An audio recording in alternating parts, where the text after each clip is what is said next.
Where are my samples? They should be in this fridge. The storage location clearly says swamp samples year 2000. What have you lost now, Gator? I've lost some very important sediment samples. Somebody must have moved them without updating the records. It sounds like you have a problem with your metadata. I agree, Fair Frog. I do have a problem with metadata. Metadata is boring, and I prefer doing exciting experiments. Have you seen my samples?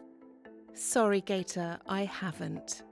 My groundbreaking research into swamp ecosystems is doomed. I must find those samples. Maybe they're at Swamp Institute. Mustache. Gator has a point. Updating records can be time-consuming, even boring. But for scientific researchers like him, having accurate metadata is essential. Without it, he can't access his precious samples because he doesn't know where to find them. They may as well be at the bottom of the swamp. No, they're not at the bottom of the swamp either. I don't know what to do. Cheer up, Gator. A researcher from the Human Exposome Assessment Platform has offered to share some tips on fair data with us. He works with samples too. Let's hear what he has to say. My name is Ville. I'm a medical researcher from University of Oulu in Finland and Karolinska Institute in Sweden.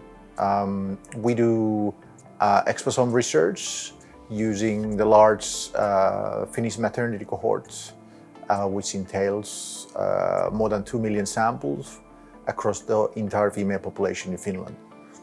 Wow, 2 million samples! It must be hard to keep track of all those.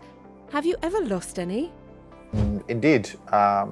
When you work on the large cohort data, it can easily happen. And for instance, once I was looking for 100 samples of the cohort and I could only find a fraction of them because we didn't have up-to-date metadata that some of the samples had been already used up.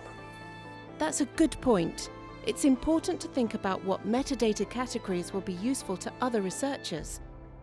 And it also shows why metadata should never be deleted, even if the data, or in Ville's case, the sample, isn't available anymore. So, Ville, is the data from your study going to be accessible to other researchers? Yes, indeed. That's one of the main points in the HEAP project. In our case is that we will make accessible the Finnish maternity cohort metadata in the secure environment in the HEAP. That sounds great. Am I allowed access to it? Yes, you are, in principle. The platform works in a way that any researcher have access to the metadata, and then after looking on their design, they can request access for the raw data. And after applying the access and ethical and standard evaluation, if it's permitted, you have access to the data.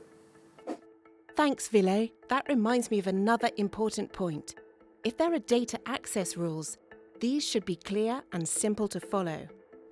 Fair data principles describe the best way of organising research data so they can be easily found, accessed, exchanged and reused. If you'd like to find out how accessible your data is, you can use the online Fair Data Self-Assessment Service, which has been developed by the HEAP project team. See you in the next video.